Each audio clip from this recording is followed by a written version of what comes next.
Okay, so hello everyone. Welcome to you all. Welcome to a journey through sound. This webinar with Tinnitus UK, and we are very happy to be joined today by Jono Heale, who is one of our volunteers. He's a massive advocate for tinnitus awareness. You've had tinnitus yourself for 18 years. We'll come on to that a little bit later. But we're very lucky because he's also one of the directors of ACS Custom. They're a fantastic hearing protection manufacturer. Tinnitus and tinnitus awareness and protection are kind of built into your DNA as an organization. So we'll touch on that later. But a huge thank you for coming and for giving some of your time to us and to the rest of the tinnitus community that we've got here. Thank you so much, John. You're welcome. I'm very proud to be here. Thank you. Amazing. Thank you. So just a couple of bits before we get started. I want to mention to everyone who's watching at home, closed captions. So when this is uploaded, you won't automatically see captions necessarily coming up at the bottom of the screen, but whatever you're watching this on, probably YouTube, you can go to the caption setting and you can turn on automatic captions there. So that's always an option for you. We hope to make it as accessible as possible. You are watching this because it is Tinnitus Week this week. So we hope that you're excited. We're excited. We've got loads coming out. We have our report. It's called Amplifying Awareness. Over 1,200 people responding about their journey through tinnitus and music and the interactions and the impact that the two can have on one another. We've also got Quiet Night Out. So if you are watching this, then if you're watching this when it comes out, you've still got a couple of days to get your tickets for that event down in London. A fantastic night of tinnitus friendly music and comedy and spoken word and poetry, all in the beautiful Union Chapel. It's incredible. It's all about breaking down those barriers, that stigma, that isolation, and increasing awareness. So come and join us for a wonderful night out. Just go onto our website and search for Quiet Night Out for that one. There will also be events near you. Again, if you go onto the Tinnitus Week page on our website, you can click on events near you, and there's a list there so you can find something that's happening in your area. This is one of our membership webinars. We're really excited because it's Tinnitus Week to be able to share this with everyone. We have loads of free webinars available on our website, and you just need to let us know who you are, pop your email in there, and then you get free access to loads of webinars. However, members, if you are interested in joining live, members to Tinnitus UK do get access to those webinars live when they run throughout the year. You get a chance to ask your questions, and we'll come to some of those questions later on. So if you are interested, again, head to the Tinnitus UK website and find out about membership there. So without further ado, we will move on to our webinar today, A Journey Through Sound. So Jono, for the benefit of those who haven't heard of you before, maybe, although you are very big in the tinnitus community, why don't you tell us a little bit about yourself to start off with? Okay, so well, it started for me, my journey into sound and music really as a child. Grew up with music in the family, and I wanted to be a drummer actually, and I played the drums at school. I wanted to be Cozy Powell. For those that are of a certain age, he was a 1970s rock drummer who had a massive drum kit with 2 bass drums and all this chrome and stuff, and I was just in awe of this stuff. And actually one of my first singles I think my sister bought me was a song called Na Na Na Na Na Na Na Na Na. And yeah, I wanted to be a rock drummer, and the lyrics in that song really resonated with me because it was it said I don't want to get a job in a factory. I want to be in a rock and roll band.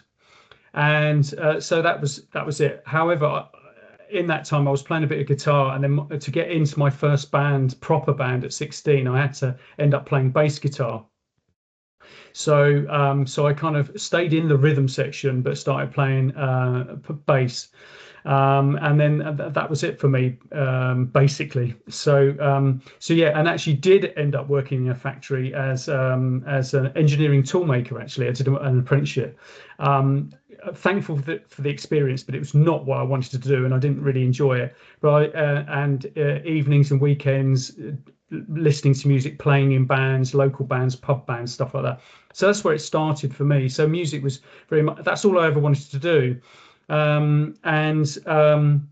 Yeah, and then it was that transition really between sort of trying to then work as a musician professionally, which, as a lot of musicians out there know, it's not an easy thing to do, and having a portfolio career is pretty much what you have to do. A bit of this, bit of that, bit of teaching, whatever. Yeah, so that's what I wanted to do. So I could actually say I was professional in my early 20s, and just doing anything really.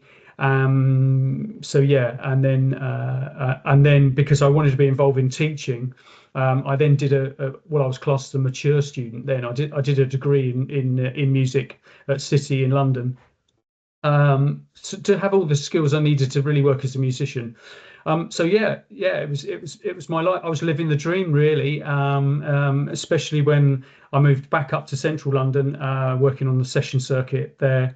And then again, like these things in the music industry, just by accident, getting some session work with the BBC TV and radio, which was great. A bit of bread and butter, some teaching sessions, corporate entertainment, cabaret, wedding bands. I was living the dream. I was earning my living from a plank of wood and 4 pieces of wire. It was great. But in that time, yeah, I had to confess that, going to gigs socially, recreationally, or coming off stage, I was aware of this ringing in my head, or this whistling, and my hearing had gone muffled, which I just thought that's just that occupational. Everybody else said, yeah, yes, because it's so loud, whatever. Loud on stage sound, or really bad monitor mixes you'd have, and you just accepted it. And of course, back in the 90s, you couldn't just Google, what's this ringing in my head? You could be damaging or permanently damaging your hearing. And as a musician, you'd go, whoa, hang on a minute. And you couldn't do that, but you just carried on, because the whistling, or this muffledness, temporary threshold shift, as I then discovered what it was, and temporary tinnitus would go away in say 24 hours. And then and then it didn't, basically. And I remember when it didn't. I think I'd been away on a tour, and I came back, and then I went on holiday with my young family at the time, and we went to Mallorca. And the sort of, we left on the Sunday or the Monday, and had this whistling in my head, and then Monday whistling. And I said to my wife at the time, this is, what is this? And also, there was, I would say, my wife did say in social situations that or in certain situations, I wasn't really even paying attention to what was being said. And then when I thought about it, I did think that there were certain situations, acoustically or with background mid-frequency noise, or at parties or dinner parties, that I couldn't really focus on what people were saying. I could kind of hear what they were saying, but I was missing out, and I didn't really think anything of it. And it was just like, oh well, I'm a musician, so I'm listening to the music. That's what it was. I remember this conversation saying, well, I'm listening to the bass line of the track that's being played in the restaurant or whatever. Typical muso kind of thing. Anyway, but it was really the that, and then this whistling in my head, that prompted me to go to have a hearing test. And I remember it to this day. And you sit and they play, different tones, and you press button, to find the threshold of your hearing. I thought I did quite well, even down to going, yeah, that's about 1 kilohertz, that's about 2 kilohertz, the typical kind of muso-y thing. And I came out of the booth thinking I'd done all right, and then the audiologist said, looking at my audiogram, Mr. Heale, classic noise-induced hearing loss. Have you worked in the aircraft industry? And I was like, no, I'm a musician. I've worked in the music industry. And he said, well, why didn't you wear any earplugs? And I said, what do you mean? I want to hear the music. I don't want to block it out. obviously being naive about types of earplugs, but also then earplugs weren't like they were now. Not all earplugs are the same, as we well know. So I remember walking out, and he said, well, I suggest you start wearing earplugs or get a new career. And walking out onto the high street there in North London, and thinking, what am I going to do now? This is all I've ever wanted to do. I've since the day I was born, really, almost, or as a small child wanting to play the drums. I wanted to be a performer. I wanted to be on stage. I wanted to play music. Was my life, socially, recreationally, my job. What am I going to do? And I just, yeah. So that was a long bus ride home, in many ways. Went to my GP, talked to other friends who then were maybe similar stage or similar ages, saying, yeah, the tinnitus, chronic tinnitus. GP, bless him, wasn't really much help. And as I know, GPs don't have an awful lot of audiological training, so you're referred onto a tinnitus clinic. And sorry, just go back to the audiologist. And yes, sorry, before I left the audiologist, I said, oh, fine. I said, I'll deck my gigs out, because I was busy, proud of being busy, out, 3-4 times or away longer, gigging all the time, studio work, daytime, evenings. I'll deck my work out. I'll go camping in Wales and sit on a quiet mountain somewhere, and then just let it recover like anything else. You've sprained an ankle, rest. And he goes, no, that's it. And I was like, what do you mean? He goes, no, that's it for the rest of your life. So, and I said, well, the whistling. He goes, no, you're gonna have that probably for the rest of your life. And then he said about, I suggest if you want to continue, you need to wear earplugs. So yeah, so that's the backstory, really.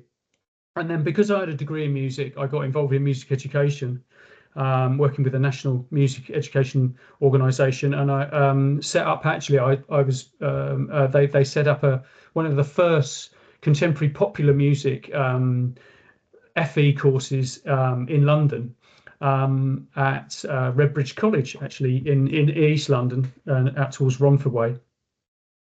And great form of income, fantastic. Shied away from the live stuff and started depping my stuff out because I was just paranoid about doing more damage.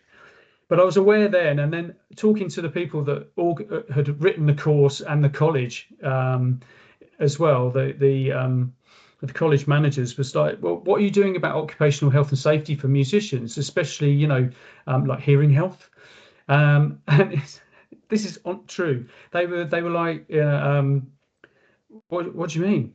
I said, well, I've damaged my hearing, and what are we doing about teaching the next generation of music makers, or just young people in general, about protecting one of the most important senses they have as a musician is your hearing?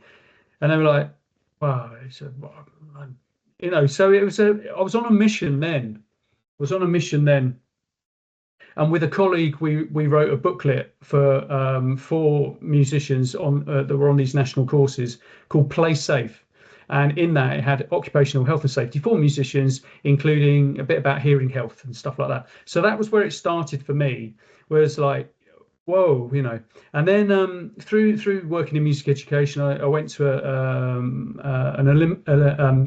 another event with a load of young children, and I just went off script and said to these children, I did 3 sessions, so it was 1,000 children I saw.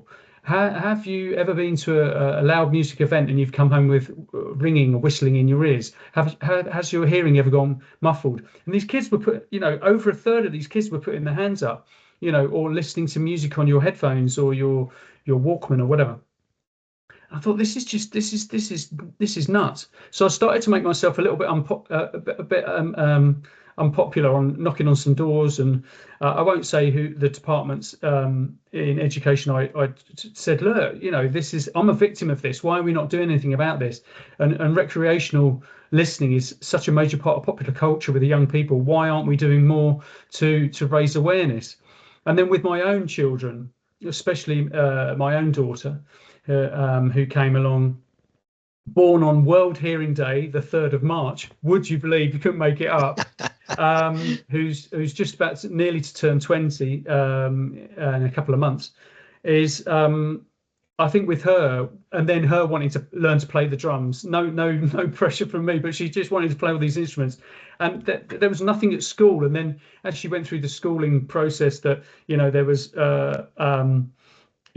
sex education, online security, alcohol awareness, drug awareness, all these things. And yet, why wasn't social listening part of the national curriculum? Even one, about how to protect your hearing, going out in the sun, put sun cream on, wear a hat, wear your sunglasses. But so I was, I was on a mission then. And then I came across ACS, who were obviously, then I found out that they were selling earplugs, and that came about because I was also working in the music equipment sort of portfolio career. Again, went back to doing more in that area as well. So a bit of teaching, a bit of this, a bit of that.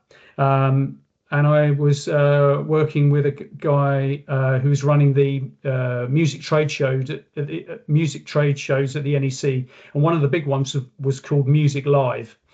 And we were doing some education special features at this big trade show. It used to take over like 2 halls of the NEC. Amazing show. Sadly, no more. And Jason, who's a guitarist, said, "Oh, how's music going? Still gigging and still working?" I said, "No, mate. I'm doing more of this, doing more teaching, education stuff." And he said, "Oh, I said, hearing, it's my hearing." He goes, "You should meet this guy from ACS." Called Andy Shiak. They've got a stand here at the trade show, and the rest is history, pretty much. So I became an agent for Andy. I retrained as a health and safety officer, in specialising in events and festivals. Did my IOSH and NEBOSH qualifications. Did some courses with the British Society of Audiology, and became an agent. Initially from with Andy and ACS when I moved out of London, and I moved to East Anglia. And that's when I also realised my tinnitus was really bad, because in Hackney there was always sort of background noises at night, and in rural South Norfolk there wasn't. So that was a big adjustment. So that's how it started. That's how I started working for ACS. And then in 2014, Andy asked me to come on board as a full-time employee to help develop, really in education, was to raise awareness within education. And then from that, a lot of other things happened. But again, because I was being quite annoying in this sort of area, and I had friends in the Musicians Union, is that a guy called Nigel Hamilton, who was working for a charity called Help Musicians UK.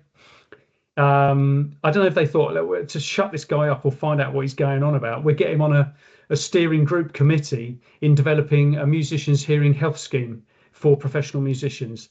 And then I just started with ACS as well, so I had a bit of experience with working with sort of more specialist hearing protection, custom and universal fit hearing protection. And then from that, we had was a lot of people involved with that. Harley Street Hearing, Musicians Hearing Services, University of Manchester Centre of Audiology and Deafness, various other partners as well. Leeds University doing a research study with the charity to find that if you were a musician or a DJ, in percentage terms, as a music lover and a professional, you were more likely to develop music-induced hearing damage, and 1.5 times more likely to develop tinnitus. So working as a musician, and you were more likely to develop the condition. And this is the thing with, I think, we've talked about this as well, creatives or musicians, it's different than other careers that you're exposed to noise. The noise is a byproduct of loud music, is the hazard. I wouldn't really call it noise. It's loud music, loud sounds, sounds. But it's because the job that you're doing, it's your passion. that how it affects you when you then damage your hearing is, I think, not to say it's devastating for other people that work in other industries, but I think when it's everything about you in terms of loving music, and it's a passion, and it's your complete world, that then when you've got something that has damaged the senses that you need to enjoy music, then it's devastating. It's devastating. Yeah. So it's been a long journey, and but yeah, very proud of the Musicians Hearing Health Scheme, which is still going to this day.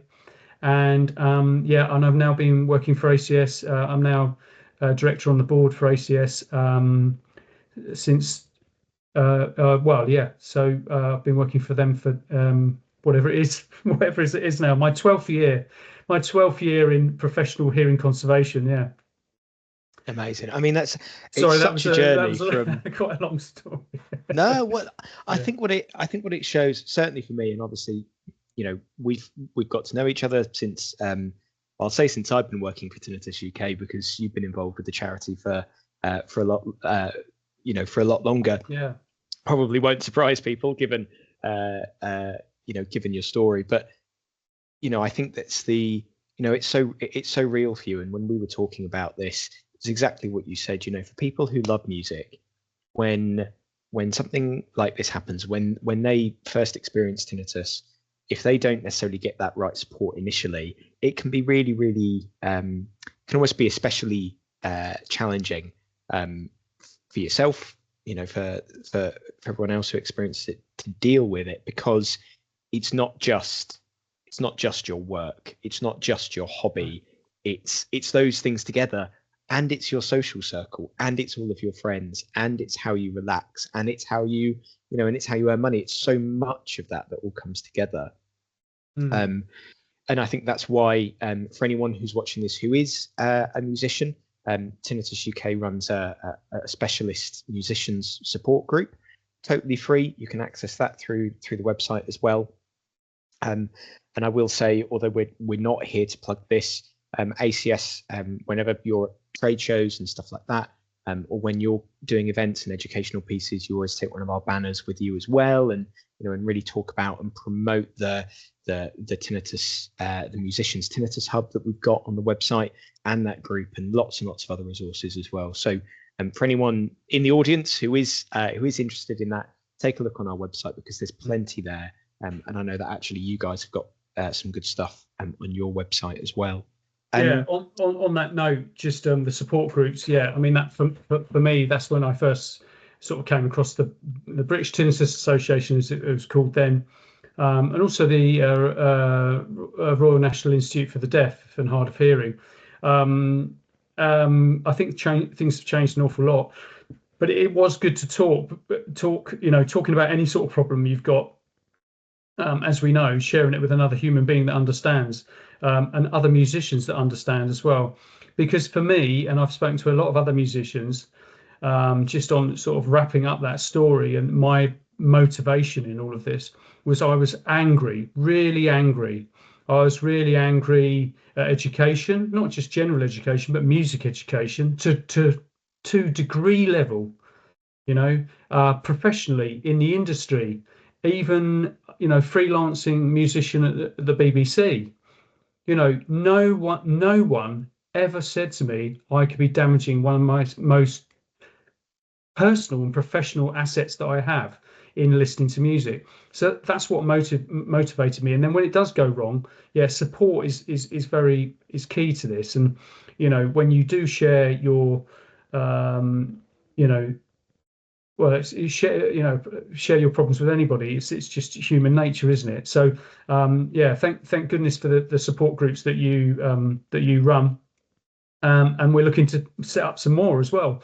So yeah, brilliant. And I think I would say to anybody out there, join one of these support groups initially. You might not want to go regularly, but I think just chatting to people. And I've spoken at a few of these support groups, whether online, they're online sessions or they're in person. And the benefit I've got from it, talking to other people that have tinnitus, whether they're musicians or not. It's very comforting and very supportive for sure. Yeah, amazing. And if you are interested in support groups, again, near you, you can head on to the Tinnitus UK website. You can pop your postcode in and the nearest one will come up.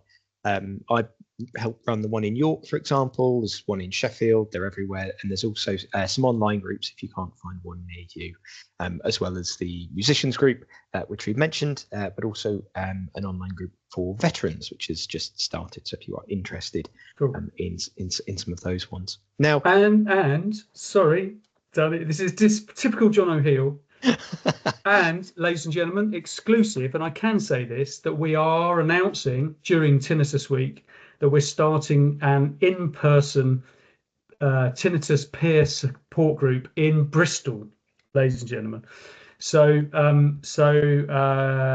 with a few other people that are supporting the charity as well. So watch this space. We're going to make the announcement during Tinnitus Week, so you should be hearing this during Tinnitus Week, and more details to follow. So yeah, watch out for that. Anybody in the Bristol or southwest area for sure. Amazing. I'm so pleased that we finally tell people about that, because I know that it's been a while in the planning, and I saw how excited you were when you decided you wanted to do it. So I am absolutely thrilled about that for you. So yeah, but best of luck with it. Thank you. Now, we weren't actually here necessarily to talk about any of that, but no. I think it's so fascinating. But if we move on to some of the other things that we really want to talk about today, Jono, with your background, everything you've talked about so far in the education space, coming from that musical background, and thinking about sound, thinking about health and safety. It can be very easy. Certainly I've been guilty of this, of kind of, jumping in at the deep end and kind of forgetting the basics, not necessarily understanding them. So let's start at the very basics. What is sound? How does a sound work? Yeah. That's an interesting question. I lecture at some of the conservatoires around the country, music conservatoires, and some of the lectures I say, what is sound? And and it all goes quiet. And I first year undergraduates on a music degree, and it's like, oh dear, right, come on, we need to get down to the nitty gritty. So what is sound? Well, it's sound pressure waves, sound pressure, vibrations in a gas. Basically, that's the medium. Obviously, things can vibrate through various things, water, solid things. We're all vibrating, actually. Even down to the smallest molecules and atoms in the universe. We're all vibrating in some way. So, but sound is sound pressure, and and we receive that through these things called our ears, this is the pinna. It's a cartilage funnel, really, like a sound funnel that helps capture the sound and also helps you orientate where the sound's coming from. So like these big sound capture funnels, goes down the auditory canal, and at the end of that hits the membrane, the tympanic membrane, or the eardrum, which vibrates, responds to those sound pressure waves. And then that activates the 3-bone lever system in the middle ear through the smallest bones in the body. And that basically the last bone is kind of like a plunger on the front of another organ called the cochlea, which is it's 2 tubes actually filled with fluid, with a membrane running through it, with just under 16,000 sensory hair cells moving in that fluid. So it actually amplifies the amplitude of the vibrations into a fluid medium, and those vibrations in the fluid medium excite these sensory hair cells and sends a nerve impulse through the cochlear nerve, through the auditory cortex to the brain. So that's how we hear. So the ear is a mechanism of hearing sound, really. It's you hear the sound through your brain, really, but it's a mechanism of transferring. You couldn't make it up, actually, could you? Really, sound pressure waves into a mechanical system, into a fluid medium, into a nerve impulse to the brain. Bosh. That's how it works. But we haven't really evolved to cope with sort of louder noises as post the Industrial Revolution, probably. So that's how that's sound, really. And it's about in terms of damaging the hearing. It's about how loud it is, the amplitude of those vibrations, those sound pressure waves. So basically, how much that air is moving initially. Well, how loud it is, yeah. Not the frequency. The frequency determines the pitch. So the amount of vibrations per second, or the amount of vibrations, we measure it as humans in seconds, and we call it hertz. So the amount of cycles per second determines the frequency. So the more cycles per second, the higher the frequency. The bigger the waveform, the lower the frequency. So there's that. Now, interestingly enough, because of the way that we've evolved, and every tube or every space has a resonant frequency, and our auditory canal, as we've evolved, has a resonant frequency around 2 kilohertz, which is kind of in the middle of the actual sounds we can make from the human voice box. Probably more so to respond to sort of mid-high frequencies, to respond to cries of to excite the fight or flight mechanism, or hearing cries from our children. So we're quite sensitive to that frequency. That's a resonant frequency, but unfortunately, the damage in the cochlea, when the amplitude is quite loud for long periods of time, seems to be done at about an octave above that, at 4 kilohertz. And also with my tinnitus, and other people have said this, that my tinnitus whistling, or the ringing, seems to be 2 octaves, kind of like a 4 kilohertz and 8 kilohertz as well. So that's interesting. That's just me, but my tinnitus is definitely, the whistle is around 8 kilohertz, which kind of can be associated back to this kind of like this 2 kilohertz frequency in the auditory canal. That's where the damage is done. And with music-induced and noise-induced damage, you see the damage to the sensory hair cells at around that, starting at 1, 2, and then more so at 4 kilohertz. So yeah, so it's frequency, and also how loud it is, and how long you're exposed to that loud sound. So of course, with music, music is a broadband signal of lots of different frequencies. But when you have a broadband signal of noise or sound, those frequencies seem to be doing more of the damage around that. And I think that there is some research into the difference between contemporary or popular musicians and DJs in terms of the damage, and then classical musicians, because of just the different exposure to different,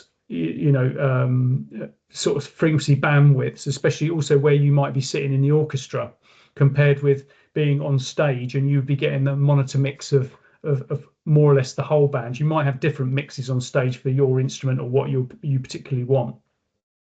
But music generally is a wide range of different frequencies.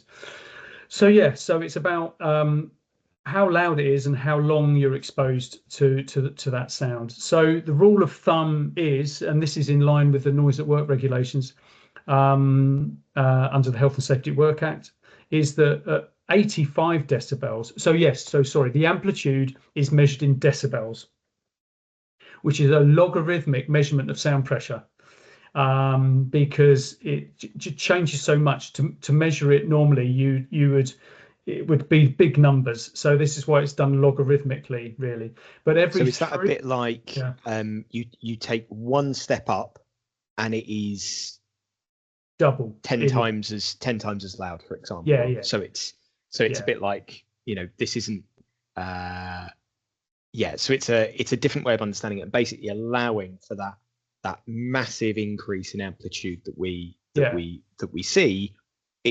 We can still understand it, because we're not going, oh well, this is 1, this is 10, this is suddenly 10 million. Yeah.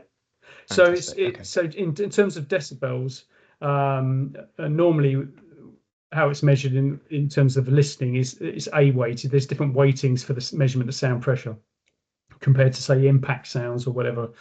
But yeah, so 3 decibel increase in 3 decibel increase is twice as loud. So if it's twice as loud, you should half your exposure time. That's pretty much the rule of thumb. And this, as I said, this is in line with the noise at work regulations. And So they say medically proven that this is what your safety exposure limit should be, or And how you what are should work. some? Yeah, Sorry to interrupt. What are yeah. some common examples Okay. of sounds at different Yeah, levels that people might come across? yeah. Okay. So, well, again, under these, would you believe? 85 decibels, which is actually the second action level of the noise at work regulations, it's compulsory issue of hearing protection. So, at 85 decibels, your safe exposure time is about 8 hours. That's a normal working day. So this is why they've done it with the Health and Safety at Work Act, is that if you're working in a noisy environment and there's been a noise assessment, sound pressure level measurement, is that you've got 8 hours at that volume, your hearing should be fine. However, every 3 dB increase is twice as loud. So you're going 85 to 88, basically. So you should go from 8 hours to 4 hours. So as you go up every 3 dB, you half it again every time. But it is compulsory issue of hearing protection over 85 decibels. So when you're getting up to, so in music terms, in terms of front of house, or you're an audience member at say a rock and pop gig, the sound level will probably be in excess of say 94 decibels, probably. Classical music slightly different, because and also the dynamics change in classical repertoire quite a lot. Popular music maybe stays, rock and pop does change a bit with dynamics and there's gaps between the songs, but you're probably looking at that. Now the other thing is that the reason why we like music is we feel the music and it makes us want to dance. It does something to us through the resonance of our body, through conduction, but you need to move a certain amount of air to feel the music, and that is around the sort of sort of middle low 90 decibel kind of threshold. But you can see, being at pop and rock gigs, the sound pressure levels have been about 97 decibels. And at festivals, there has been guidance about that, about not exceeding 97 decibels. But of course, then you can see that with this 3 dB increase every time, that when you're getting up to like 97 decibels, is that your safe exposure time then is 30 minutes. Now, I know this from sound pressure readings we've done with musicians on stages, or, actually even audiences, say in nightclubs with dance music, which is constantly one volume, less dynamic change, less breaks between the actual songs, if you like, or pieces of music, is that it can be 100 decibels plus. So at 100 decibels, your safe exposure time is 15 minutes. And is that 15 minutes in one go, or is that cumulative? So that's, if I do 14 minutes and go outside, get some fresh air, come back that's in. your dose. I mean, there's various pieces of guidance about that. James Schuster Bruce, who's on the Tinnitus Toolkit video now, and I've got to try and remember what he said it was, but basically, I think it's about your weekly dose. And then say if you accumulate that exposure over a month, and that I think it was dance music, people that were going to nightclubs, that your safe exposure time was something like, if you did it accumulative, was it was under 2 hours per month. If you took all that, so, but of course, people going to dance club, please look that up, ladies and gentlemen. You can go to the Tinnitus Toolkit video and see that for more accurate information. But, the average nightclub goer would go to a nightclub at least every week and be in there for like 4-6 hours. Yeah. So people in the electronic dance music industry are DJs and people that are going to nightclubs are high risk in terms of music induced hearing damage, for sure. Yeah. So it's how loud it is and how long you're exposed. And there's been various bits of advice, like you were sort of alluding to, that should you have a break? Well, it's like giving your ears a break and stuff like that. But it's as far as I'm aware, there's no hard fast rule of how long you should wait until you're re-exposed. So yeah. Understood. Thank you. So you've mentioned it a couple of times. So at this point, for the benefit of our audience, I'll point everyone towards another couple of things. So you mentioned the Tinnitus Toolkit. This was essentially a video documentary that you guys put out. Jono, you were really heavily involved in this, and that can be accessed again if you visit the Tinnitus UK website. I know that it's on there. I believe it's on our YouTube channel as well. But if you go to it through our website, then underneath there are links to various places, and actually also to James's work on Life is Loud, and we direct towards his website through the toolkit. It's a free, essentially kind of dose measurer, like Jono said. So I know that my safe limit, I think, was something about the level and the exposure. I think I would get through mine in about 2 weeks with my current listening habits, instead of over a month. So in theory, then I'm having to spend the rest of that time. And I suppose this is one of the other things. I mean, you mentioned it yourself, Jono, experiencing this early, and I know that a lot of the people I've spoken to and a lot of people who will be watching this, you experience tinnitus then throughout the rest of your life, but actually it happens to people much younger than I think we would necessarily think, because it's kind of cumulative, right? That damage that happens over time. So actually it can start to happen quite young, and then it takes people maybe a while for it to become particularly challenging or things like that. So it can that's quite surprising for some people who sort of consider it a more mature person's condition, perhaps. Well, maybe, just on that. I mean, it was very sad as a parent and as a professional. I did some lecturing at the IMS International Music Summit in Ibiza, which is mainly it was dance music sort of summit.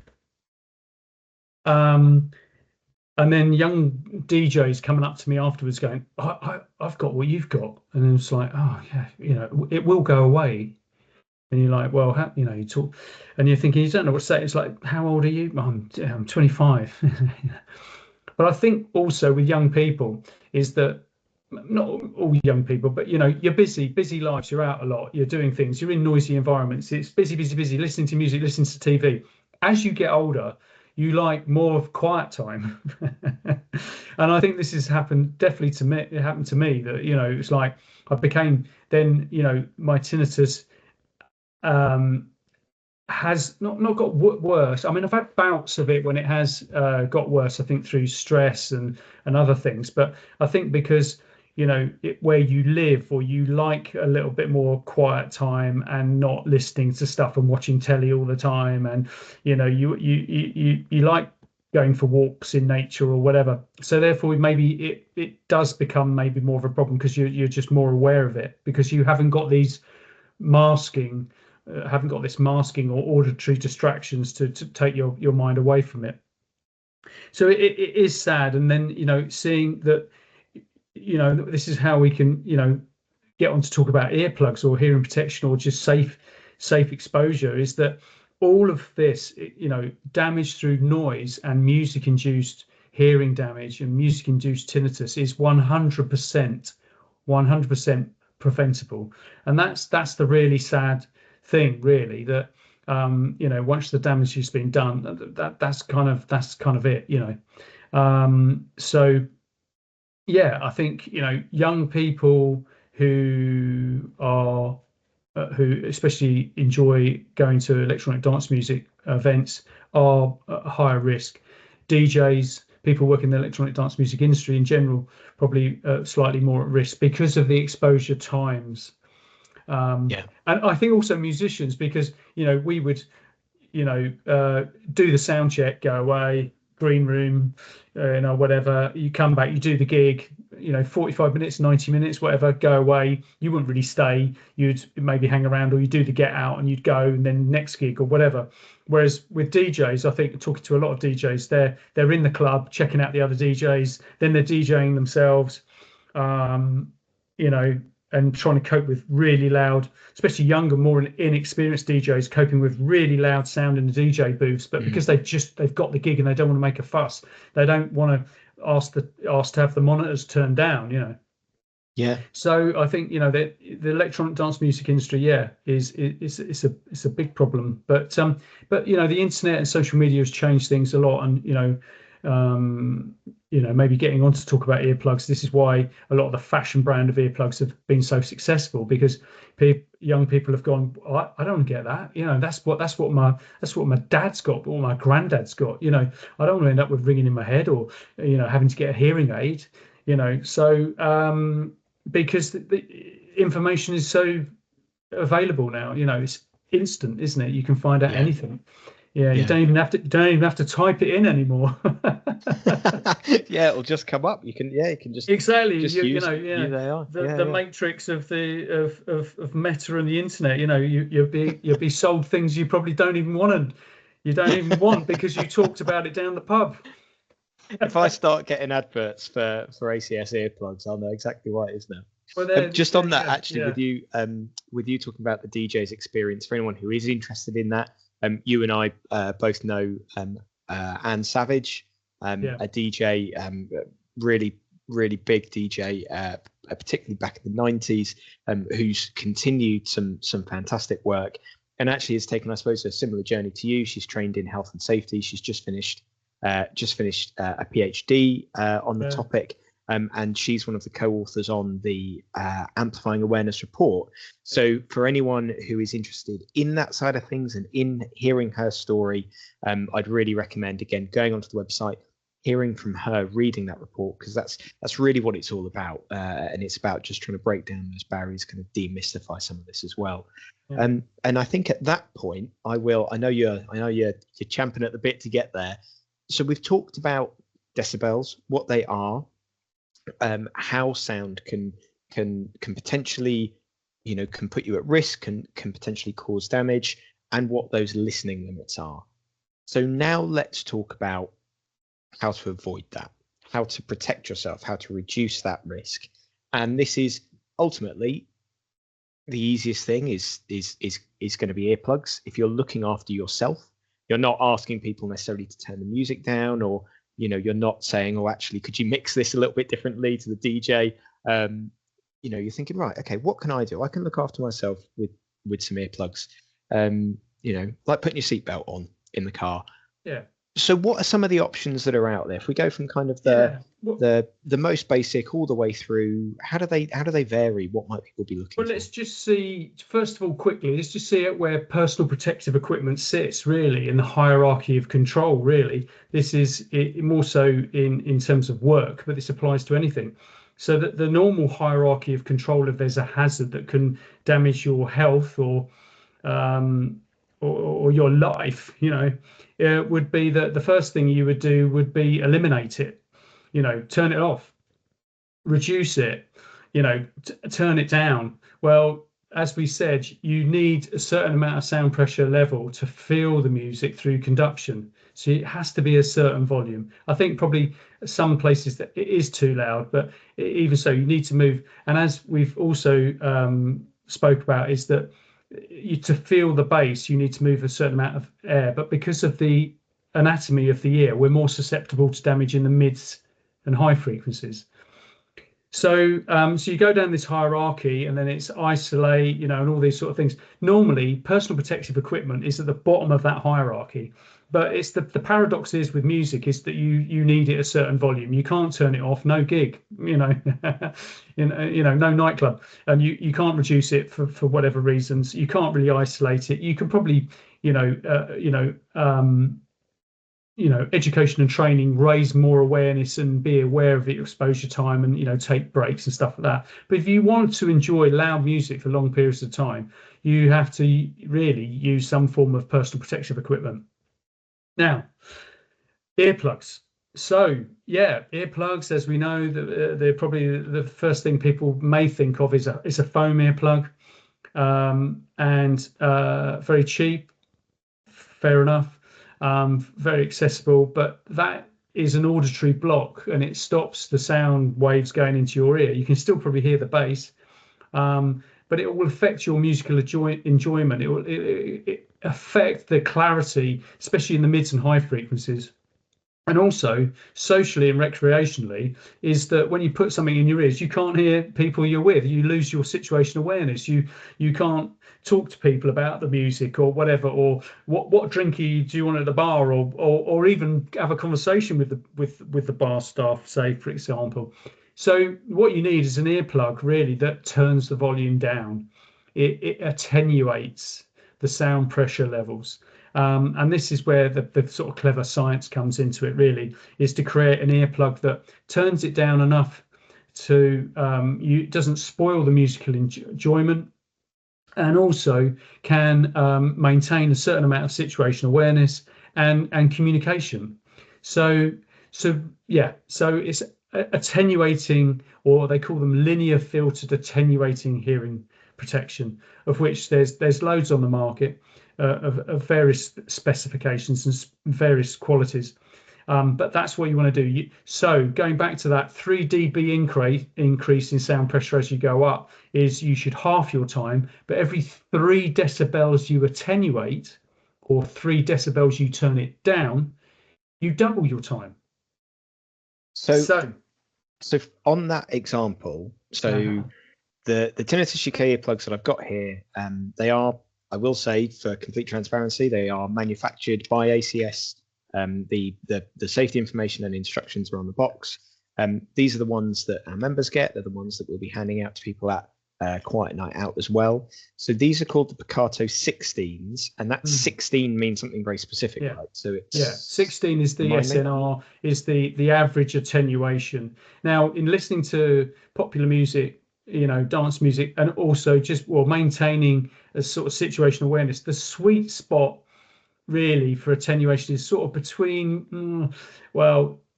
say 10 or 12 to sort of 17 decibels is kind of. Anything more than that, you're getting too much of the occlusion effect, which is too much blocking the ear canal.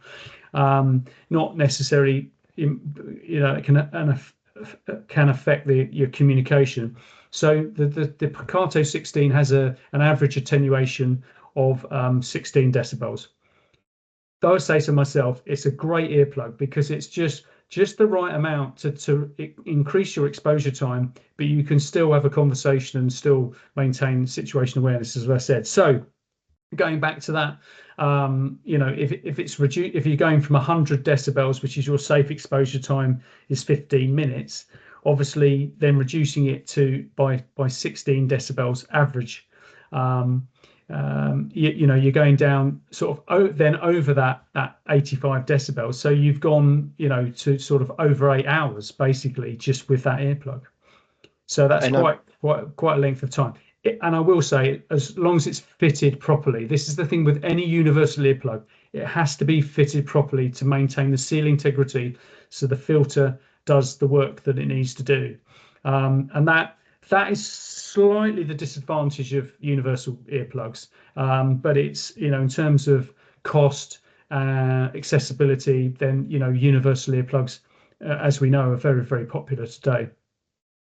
And I will say again, from a personal point of view, I use these. It was my friend's 30th, and we went on an ABBA themed boat cruise for her 30th. And I will say, the acoustics on a slightly small, incredibly cramped, probably reasonably old, Thames River cruiser, they were not amazing. The sound system wasn't incredible quality. And I put these in because there was a lot of noise going on, and it was really funny. All of my friends, I'd only just started working with Tinnitus UK. They were going, "Oh God, you're the earplug guy now, aren't you?" And then we got off, and everyone went, "Oh my God, I've got this. This is genuinely true. I've got this noise in my head now. Oh my God, it's ringing in my ears." And I just took mine out and I just sailed off. I think it was amazing. And I think because we don't necessarily think about it, right? If we haven't been exposed to that, we're not necessarily aware of it before. But I was amazed by this. And I mean, I had them in for 4, 5, 6 hours, I think that might have been in total, because we went out then again afterwards, and it was the ability to go, you know what, I don't have to worry about this, and I'm not going to have that noise, and I'm not then risking putting myself at risk of further damage. And actually, just on that, with that question about and further damage, we'll come back to types of earplugs in a second. But obviously, you've got tinnitus, you've got a bit of hearing loss yourself. Do you still wear earplugs when you go to Yeah, all the time. Yeah, don't leave home without them. I mean, the Picato is that one comes in a canister, and I've got it on. See if I can open a pair. Yeah, handy little canister, and I've got it clipped on my key ring. It's on my man bag. Yeah, because I'm paranoid now. Take my earplugs everywhere I go. I mean, I've got custom earplugs, but I find the experience is, I'm paranoid about doing more damage, but also I think that because you're turning down the sound pressure level around you as well, that at close proximity is actually, I think, it's easier to hear what people are saying. If the earplug attenuation level is not too high, and I prefer the experience. Also, it's loud sound is used to torture people as well, and it is, when you're exposed, it's very exhausting having all this, tiring to have all this auditory information. And I feel when I wear my earplugs to gigs and clubs and especially dance music, is that I don't feel so fatigued at the end of the night, because it's just when you do wear them, and then if you do take them out at any time, and you then realize how loud it is, it's actually quite painful. It's a bit overwhelming, and I think it also feels like it's distorting. I mean, a lot of people I know have said the same sort of thing, that it sounds that you can hear the music better when you're turning it down, because obviously this very delicate system in your head, the mechanisms of the ear, is just working, above its tolerance, really. So a lot of people have said that, it sounds almost distorted, it's too much, so just turning it down. I mean, Anne talks about this in her study. This calls into question, the management of sound systems in nightclubs, and who's controlling them, why they're having them so loud. And I know I will mention Tony Andrew from Function One Sound Systems, which some people might know.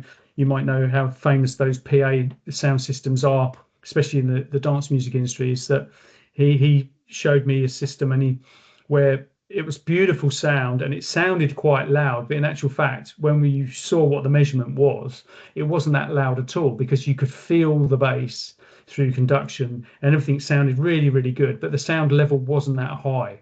So it's a science. It really is a science. It's a sound science. And something else that Anne and I have talked about is that in other industries with other disciplines, laser lights or anything like that, or the control of any other system or whatever that could damage a human, could damage a human in some way, there'd be more regulation and more control over that. And I think there's a lot of questions about this, about the training of sound engineers, and there are people, I think also, well, this is probably another conversation. People like Heale are trying to instigate training for sound engineers, so they actually have that minimum standard of understanding how to control a piece of equipment that could actually permanently damage one of your valuable human senses. Crazy. So yeah, absolutely. And I know that's a big theme of the report as well. Certainly as a charity, one of our key missions is making sure that there is training and awareness available for any professional who works within an industry that is related to tinnitus. So that's something really, really important to us. I know it's important to Anne, as you've mentioned as well.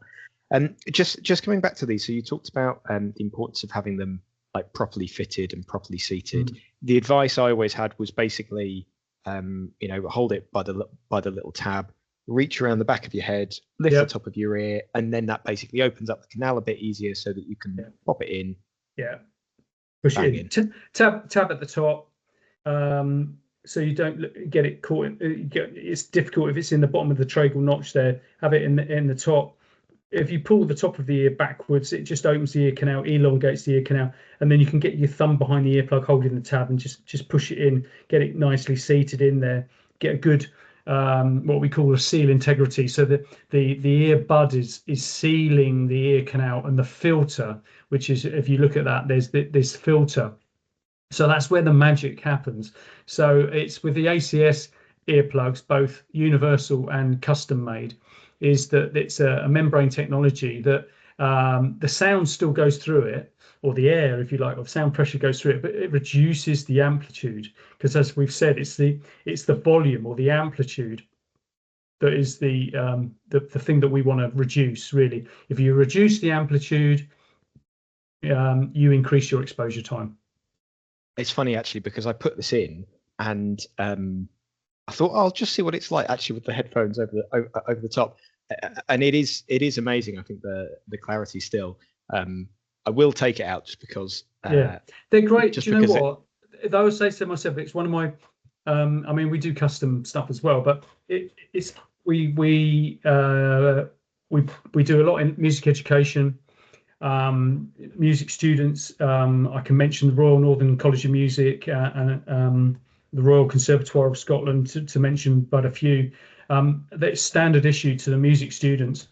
And the lectures I do, I will say to music students or just young people, say music students, this is not just about being in loud rehearsals. This is you as a young person. Then think of your exposure.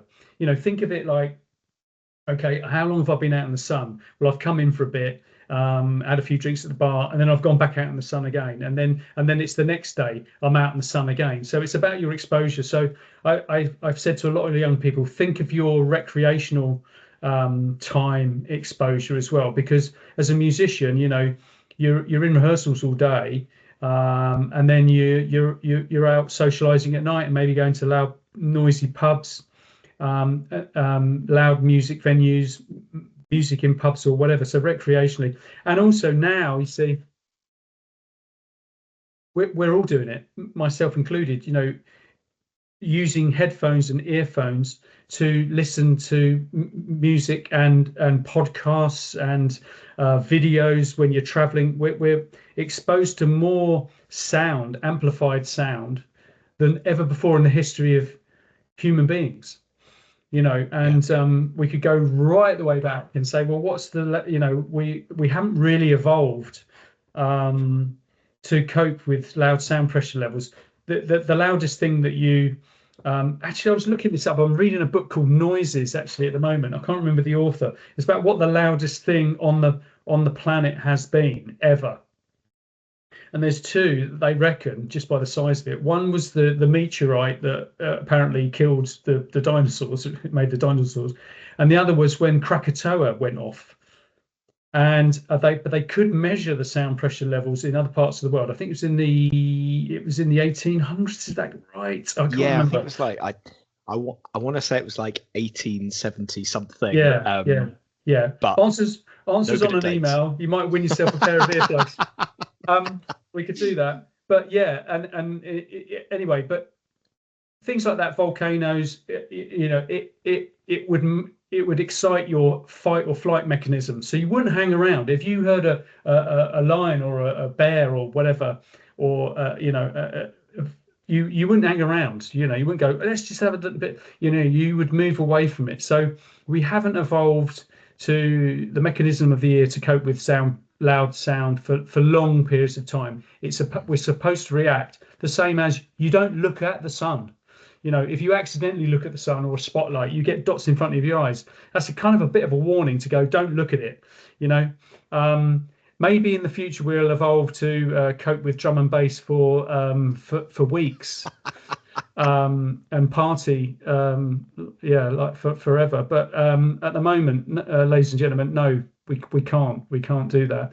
So it is a compromise. I mean, it'd be nice not to go in the sun and not wear any chemicals or creams on your body, or have to cover up, or have to wear sunglasses or whatever. but that's just the way things are, you know. I mean, I think there's some again, we could go on forever about this, couldn't we, Danny? But you know, it's about making the sound experiences more immersive, and changing how technology might help with that in the future. And also with going back to me as a musician, and more musicians now wearing in-ear monitors, especially custom-made in-ear monitors, which ACS make, because instead of being exposed to really loud sound levels on the stage, you have your own. Ladies and gentlemen, you've probably seen a lot of the artists, musicians wearing these kind of like earphones on stage. They're getting their own mix at a lower volume as well, you know, or the volume they want to their ears. They, you know, don't have to compete with the other sound on the stage, or be overwhelmed by loud sound levels on the stage, which are kind of governed in a rock and roll setup by the drum kit, you know, on stage and everything else around that. So things are changing. On that note, whether it's of interest, but a lot of bands are going over to what they call the silent stage, where in actual fact there's no amplifiers on the stage. It's all done through earphones, and even drum kits now are electronic, because they have the sounds that they produce. Just, you can have any drum kit on the planet programmed into these electronic drum kits. So the silent stage, some have said it's the death of rock and roll. You know, not having these big speakers behind you and all of this. But I think it's I think if I could go back 35 years plus and did it all again, I would do it on in-ear monitors as a musician, as a professional musician.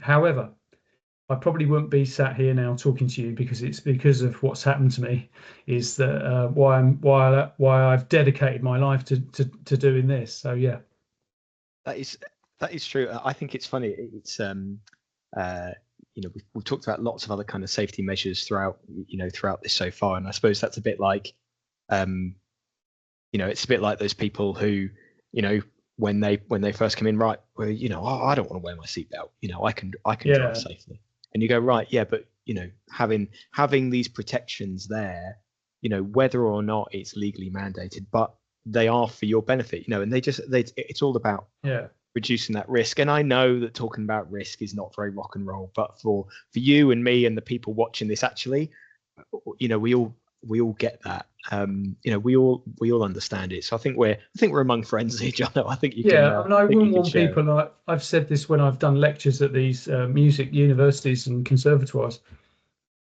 is, you know, it's not like, oh my god, oh, I'm gonna go deaf, I'm gonna get tinnitus, I must wear my earplugs all the time, oh, turn it down, you know, being completely paranoid about it. That's not what we're saying.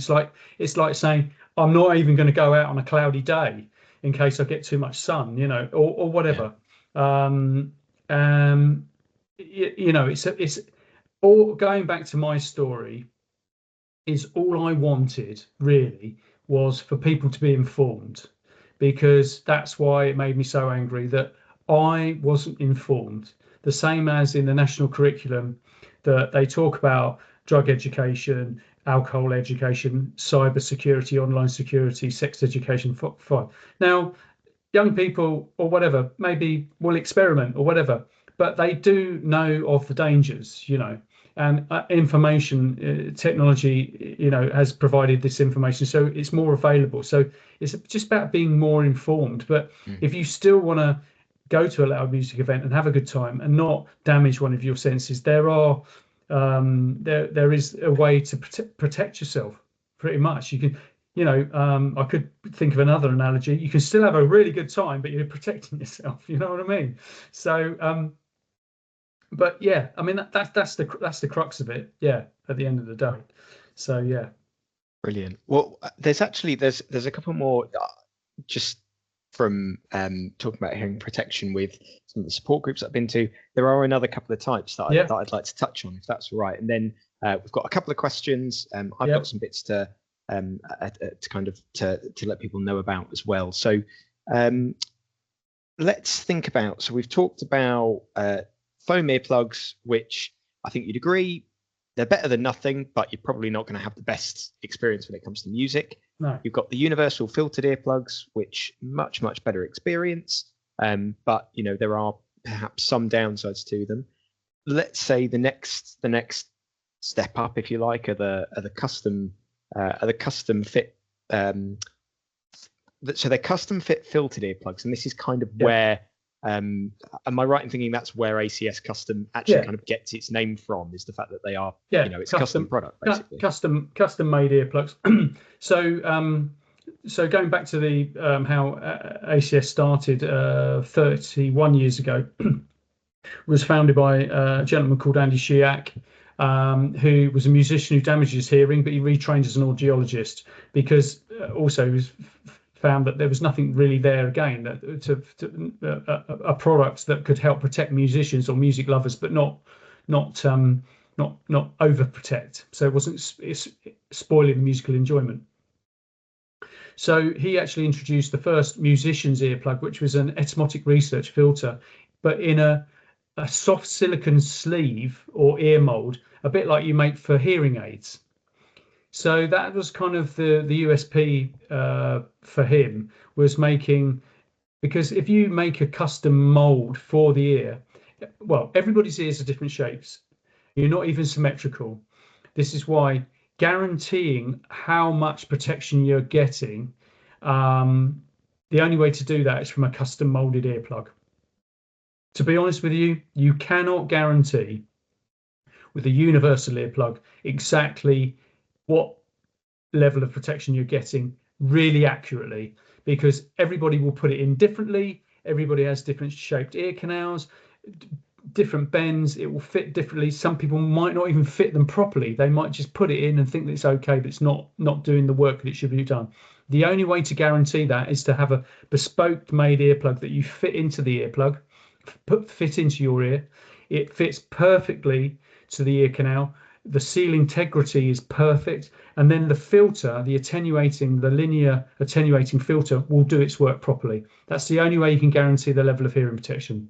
So that's what ACS are well known for, is having a mold or an ear impression taking of the ear, and then from that a mold is made to exactly the same, to replicate the shape of the ear, and that's what ACS are famous for, in a soft medical grade silicone, so it's comfortable to wear. Also, the other thing is that when you talk or laugh or sing, your ear canal will move slightly.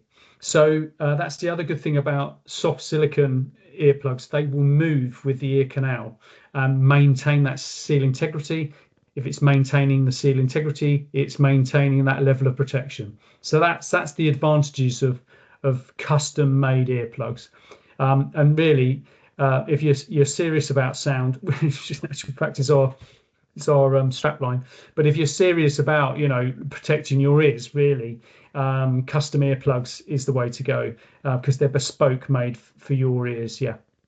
And you can then fit, so you talked about the linear filters, you can then basically fit an appropriate filter for the level of protection that you need. And maybe we should talk about this a little bit as well. So if you're thinking about, you're in an environment that's about 100, let's say 100 dB, a 16 dB, 16 decibel attenuating filter would take you down to 84. That then gives you over 8 hours, just over 8 hours. Just over 8 hours. So you don't necessarily need any more than that in order to keep your ears protected. So obviously, if you're in much louder environments, then you can do, for longer periods of time. For longer periods of time. So let's talk, I suppose, at that point, maybe some things that people might have seen that could potentially be, they're also out there. So like, a set of earmuffs, right? A set of cans that goes over the top that can provide, they almost put you in your own little acoustic room almost. Is that something that, I've definitely seen people wearing them at gigs. I've seen them on kids a lot, because, frankly, it's kind of, better if you're in a very loud environment, makes sense. But that's not necessarily the best thing, right? Because we don't want to overprotect our ears. With something like ear muffs or ear defenders, like a brand, say Peltor or 3M make those. Yeah, I mean, that's where you're getting quite a lot of protection. It's covering the whole of the ear. You're probably getting in excess of 30 decibels attenuation. But that's no good for communication, and it's no good for listening to music. But yeah, ultimate protection. Or in the aviation industry and in the military industry as well, that double protection would be worn. So they'd be wearing an earplug and ear defenders over the top to give double protection. So yeah, maximum protection, fantastic. And this is why I will say, especially with younger children, wearing the very young children not wearing ear defenders because they actually clamp the skull slightly. So for very young children, that's not a good thing because the skull is still developing. You can get these almost like headbands, ear defenders for really young children. So parents that take their young children to festivals, fantastic, what a great thing. My daughter was included. She was going to festivals when she was 6 months old. She's very proud to say when she first went to Glastonbury, and well, she was even I mean, I've played Glastonbury a few times, and she was backstage as well, so but she always had her earplugs with her, and she had a big pair of pink ear defenders, so I think that's really, really good. Because when the children are young, they're still developing, and it's torture. I could tell you some stories, because when I worked as a health and safety officer at festivals, with some quite famous people right down the front in the golden circle, I won't mention any names, thinking their children were having a great time, but they were actually screaming their heads off. And we know that at the front of house there was sort of 97, 100 decibels. And we had to intervene actually and say, can you wear this, or can you, because it was disturbing for other parents that these young children didn't have any hearing protection. So and now, even now at festivals, some of the children aren't there by choice. Yeah, they can't all be as cool as your daughter, 6 months old at her first Glastonbury. Yeah. So,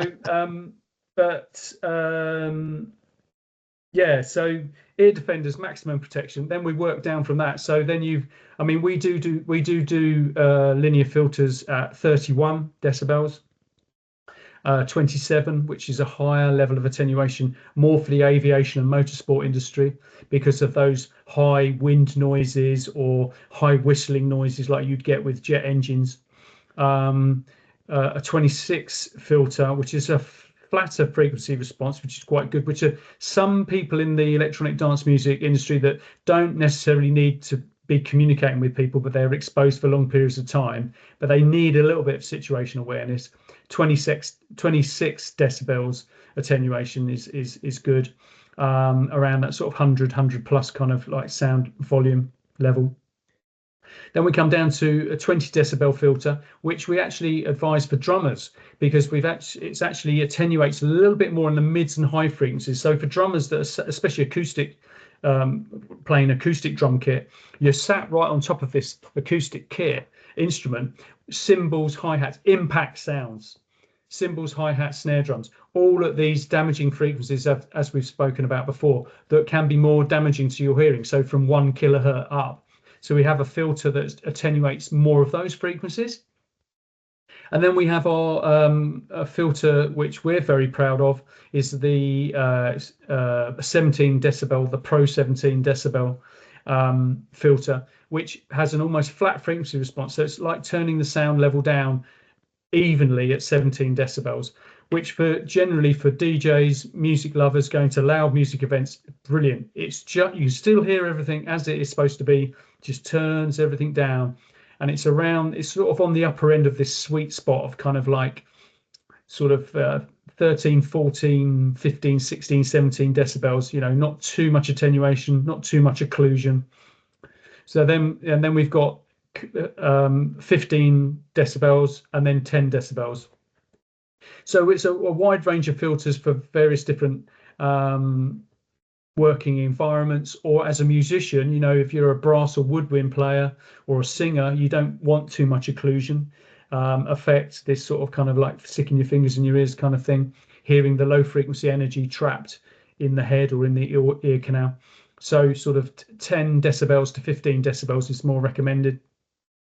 And again, it's about your exposure time. I mean, I've got some damage at 4 kilohertz. So communication can still be a bit of a problem for me. So between 10 and 15 is the sweet spot for me. But I still know at 100 dB, I've got 8 hours with a 15 decibel filter.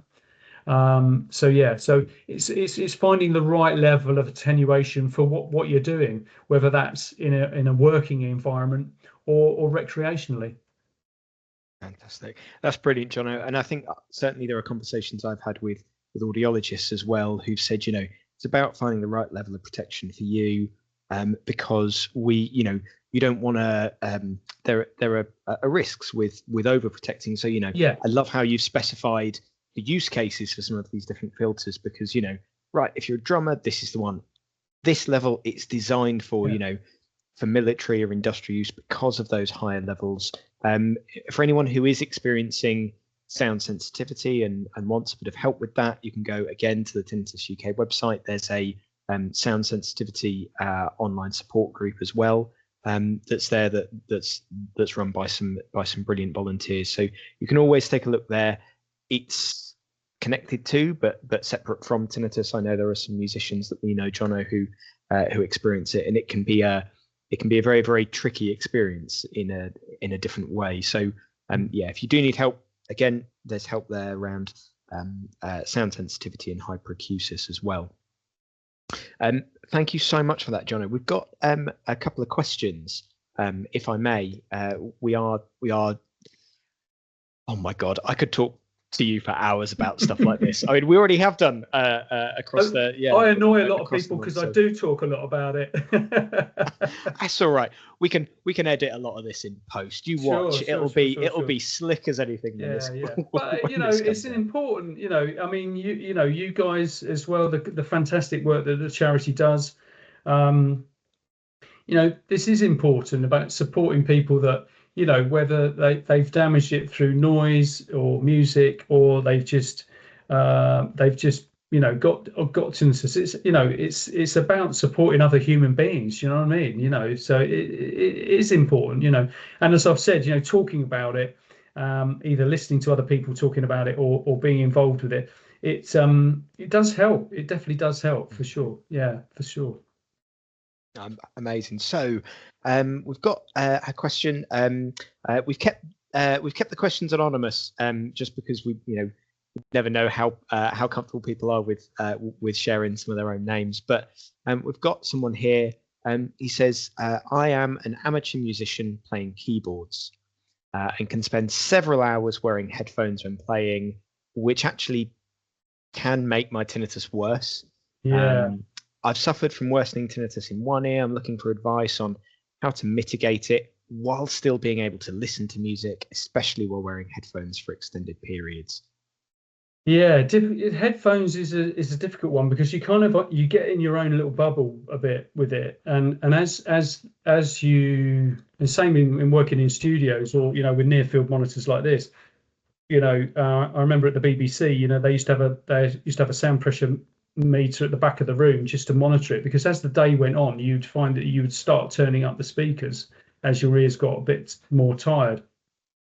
On headphones, when you're working alone, and a lot of musicians are self-employed, or they're amateur musicians, and that's their hobby. They want to do it all the time, practicing, mixing, creating dance music, hours and hours and hours and hours, and the amount of hours I've sat in here, and you get into its own bubble. So it's a difficult one with the headphones, because it's about at ear knowing how loud it is. Now, on a lot of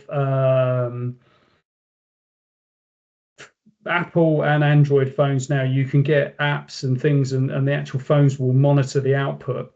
But it's monitoring the output at ear. Now, if that person's really worried, there are companies that actually make inline dose meters that you plug. So you plug your headphone into the dose meter, then plug the dose meter into the output from the mixer or from the instrument, from the keyboard. Huh. and then that way you can monitor the dose of how loud it is. Some of them are really, really basic. So if the sound level goes over, it's got like a little dB meter in it. So if it goes over whatever it's set to, it will light up. Or some of the more the ones that use the industry, actually in call centers and in aviation, we did work for a while with air traffic controllers. So they're on headphones all the time. So it was monitoring the output at ear of their comms. So it's a dose meter. So you can probably Google it. There was a company called Limit Ear, which is one just off the top of my head.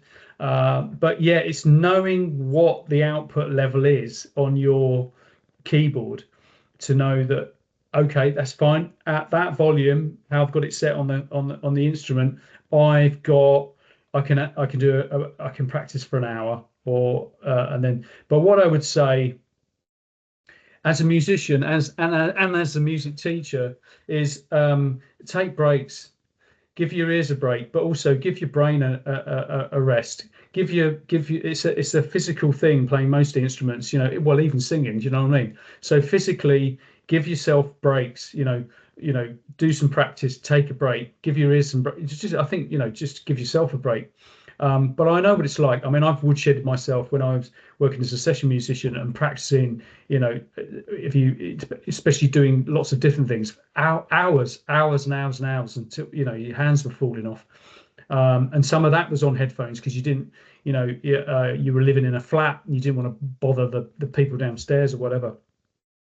So it's finding out what the output is on your headphones. I know a lot of DJs and music producers have the same problem. I mean, then you get, to be honest, we've had DJs and producers and people working in studios on headphones that are wearing earplugs and then wearing their headphones, which is fine if you're DJing in a club. But I would say to them, why don't you just turn it down? And they say, well, when I'm wearing my headphones, I want to feel the bass, because that's a different way of feeling it than you're feeling it acoustically. But if you live in a flat and you can't disturb your neighbours and you don't want to turn it up above 85, 90 decibels, obviously, you're going to be working on your headphones. But then they're wearing hearing protection. So it's worth finding out what the output level is of that, and taking breaks. I mean, some equipment now, iPhone will tell you what your exposure is when you're listening to music through your earphones or AirPods. You can even get a basic hearing test on an iPhone now with the AirPods. It's amazing. So yeah, I think it's if you're really concerned, an inline dose meter would be that, or trying to establish what the output is from the keyboard, and then being aware of how long you're wearing your headphones. And I'd say this to any musician: get a hearing test, go and get a hearing test, go and get a hearing check. Value your hearing, monitor it, the same as getting your eyes tested every 2 years. Again, that's something I would have done. I would have gone every year. I mean, you can walk into most high street audiologists and get a hearing test and just find out what monitor your hearing. So difficult one with wearing on headphones, because you can download apps on your phone that will roughly monitor the sound level. You can get decibel meters as an app, not that accurate, but it's about monitoring the output. Really, it's a difficult one on headphones. Brilliant. So thank you for that question. And we've got another one here. This is actually potentially the work that you do with students coming in useful here. Someone says here, I know how important it is to protect my hearing. I've got tinnitus myself. I want to make sure that my grandchildren don't end up with tinnitus, but it can be a difficult topic to interpreting what they're saying. It can be a difficult topic to bring up. Are are there ways that I can convince them to wear earplugs? You know, I suppose with your experience in the education. I mean, my daughter, even now,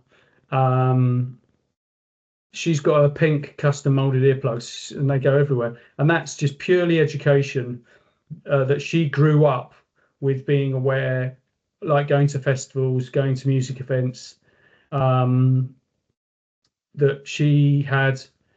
It was interesting, I think, also going to a festival once where we tried to get near, who was it, Beyonce? We tried to get nearer, and she said, "It's too loud, Daddy, it's too loud."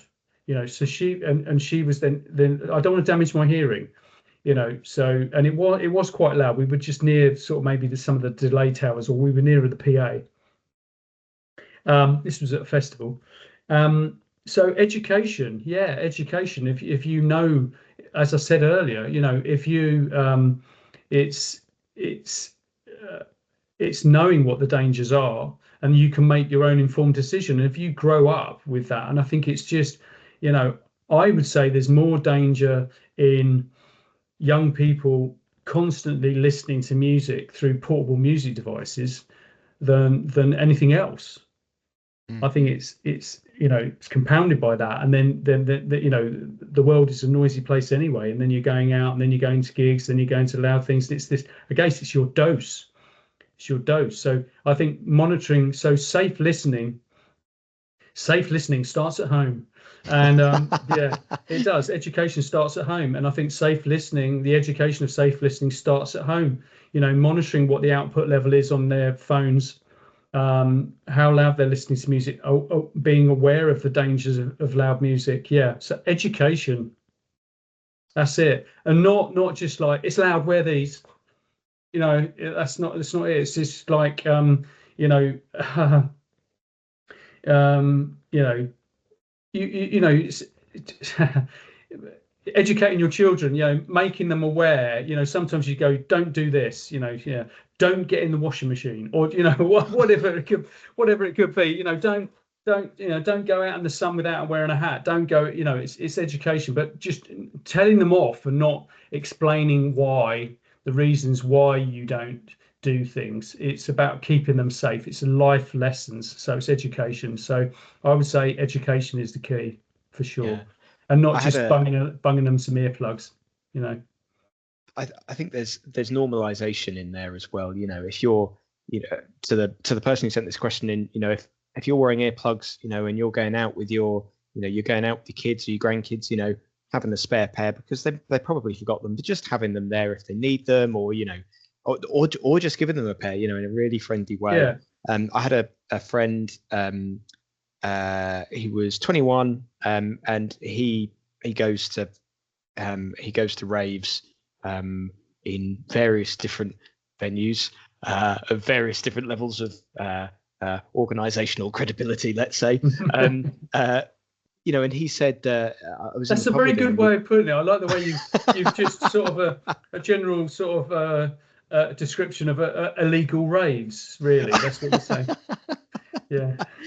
Well, anyway, you know, I'll let you carry on. You never know who's on the call. But he, you know, but I was at the pub with him once with a load of friends, again, just after I'd started working here, and I mentioned that, you know, I now carried earplugs on my keychain, and he went, "Oh yeah, I do too," you know, and he got them out, and everyone sort of, you know, they're rolling their eyes at me, and then they looked at him and they said, why have you got them? You know, he was 21, and he went, "I came out of a rave once and I couldn't hear properly. It was 6 hours and it was really muffled and I couldn't hear anything." And he said, "I was so thankful when my hearing came back that I thought, I never want to go through that again." Because he said, "I want to be going to raves every week for the rest of my life. Yeah. And I won't be able to do that if I damage my hearing now." And he's like, "Yeah, that's great. So I can just put them in and then I don't have to worry about it." So actually he's got a pair of these. He was going traveling, so I gave him to him as a gift. Good. A couple of weeks ago. But, you know, it's that, you know, sometimes it's that lived experience as well. Yeah, lived experience, I think. And I think, like you say, you know, I don't have to worry about it. And we have, as you probably know as well, so of all ages, of people that have tinnitus, not necessarily music induced or noise induced, but we get a lot of customers come to us and buy our products because they want peace of mind. They want to be able to go to noisy environments and know that it's not going to get any worse. So they can put them in and forget about it, and it's peace of mind that they can still have a conversation if they're using a lower level of attenuation, but they're knowing they're getting what their safe exposure is, and that also that they wouldn't be necessarily be making it worse. And also, as we know, some people that have tinnitus and some people out there listening to this, may have other conditions like hyperacusis.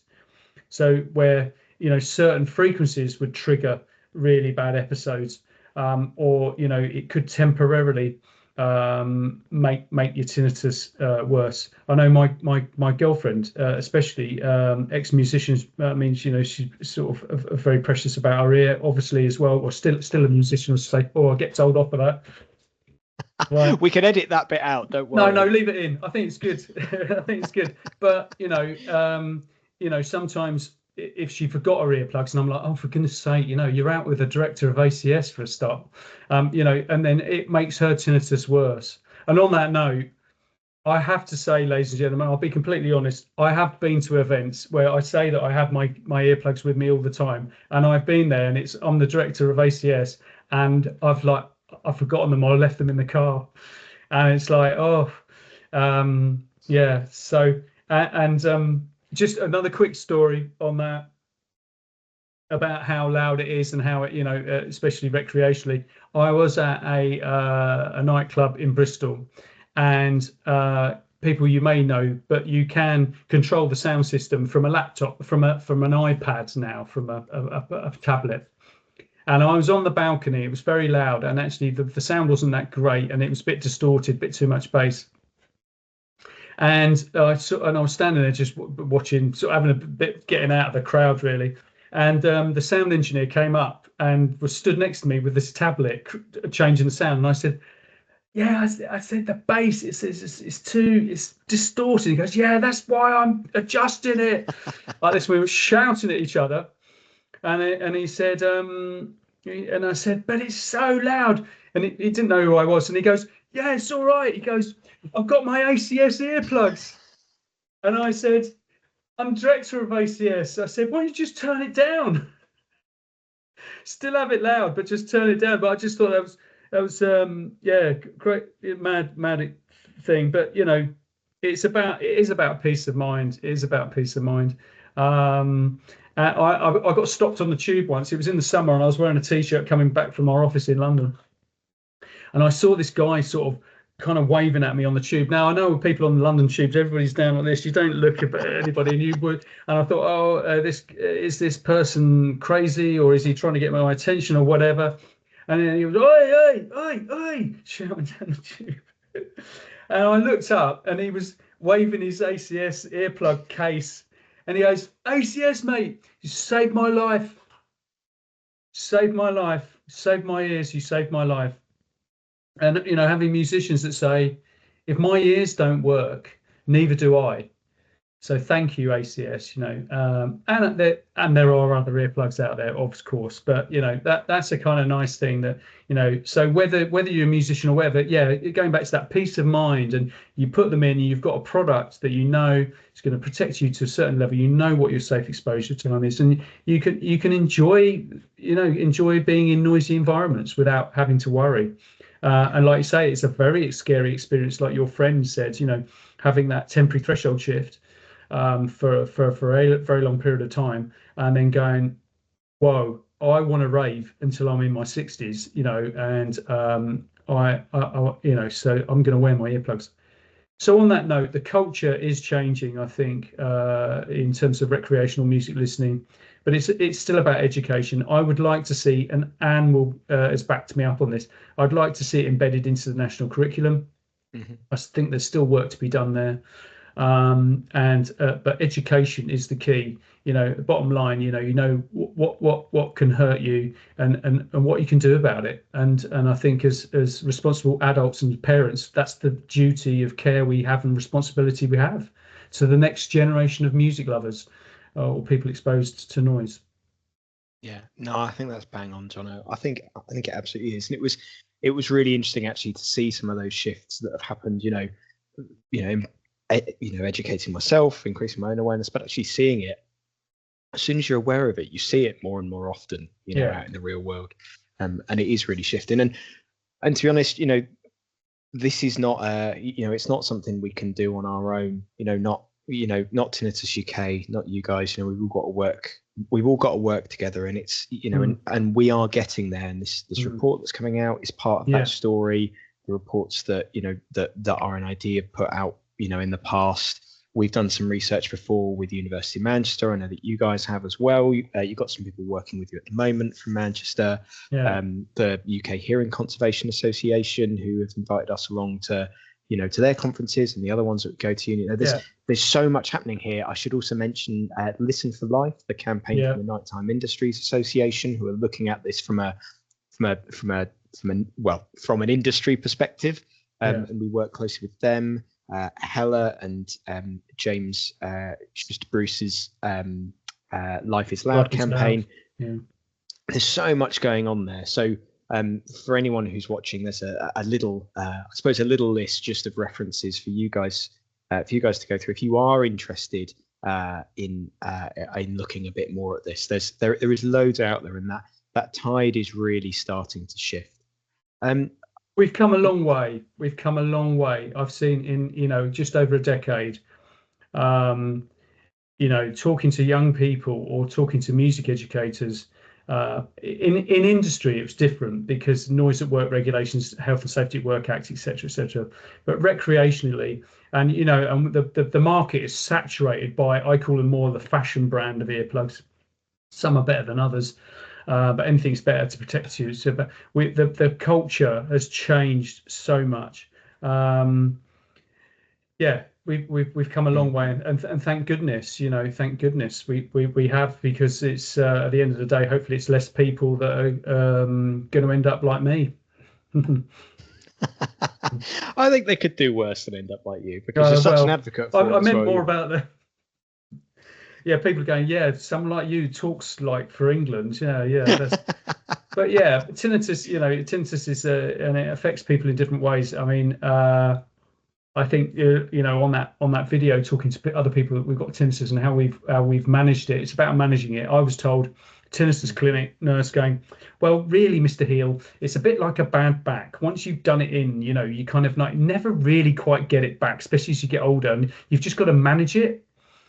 You've got to do your Pilates and your yoga and stuff like that. So it is a bit like that. And I think, it is about managing it. But there's a lot of people that do struggle with the condition. And I think, management and being signposted to the amazing work that you and other people, other organisations do is so important. And also, and as we said this before about talking to people, it's knowing that there is help out there. You can talk to someone, you can pick up the phone, and you've got a helpline, which is fantastic. So people in dire need, and I know this, and there have been, people that have suffered, when really not being able to cope with tinnitus, but you can pick up the phone and speak to somebody, and get that support right there, right then. So God bless Tinnitus UK. Thank you, Jono. Thank you. I think that's a wonderful note to end on. Thank you so much for your time today. I just want to thank everyone who has joined in here as well, who's watching this today. Remember, you can share this, spread this far and wide. Tinnitus Week is all about awareness. It's about us working together to try and change some of these behaviors that we can see out there, make more people aware, make sure that people are getting the right support. Share this. If you have a conversation with your GP, point them in our direction.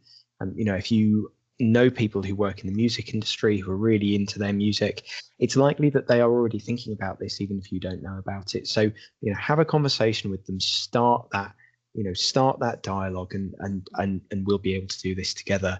For anyone who is more interested in a lot of the stuff that we've talked about today, particularly around awareness, what we hope to change, what we think needs to change, and what some of those findings are that have come out of this Amplifying Awareness report.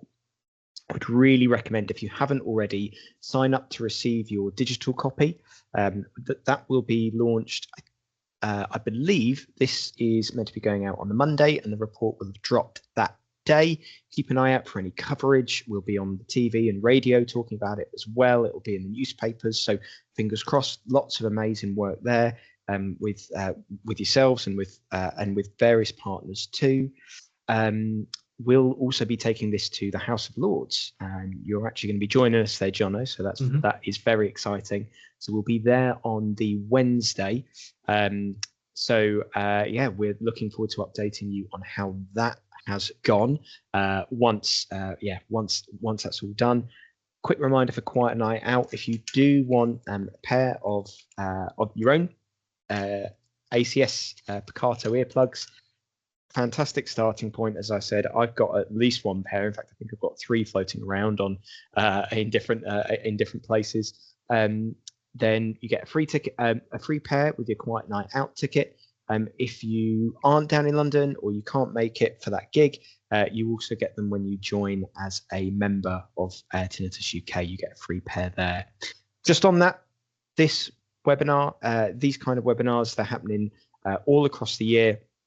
Normally, they are live. They are held with our members live. You can ask your own questions there and then to experts, fantastic, passionate experts, advocates like Jono. So if you are interested, head on to the Tinnitus UK website, take a look at membership there, and we would love to see you on the next one. If you do need support, the most important thing is we are here. The support group's there. You can reach out and find someone to talk to. You can share your story. We would love to hear from you. Jono, any final words for the crowd? No, I just, just play it safe now so you can still hear tomorrow. There we go. We'll put that as a tagline. We'll print that out for you. You can wear it on a t-shirt when we're at the Lords. Another t-shirt. Yeah. Exactly. No, thank you for having me, Danny, and the great work you and the guys are doing. Yeah, fantastic. Cool. Right. Thank you so much. Thank you, everyone else. All the best. Thank you. Ta-ra. See you next time.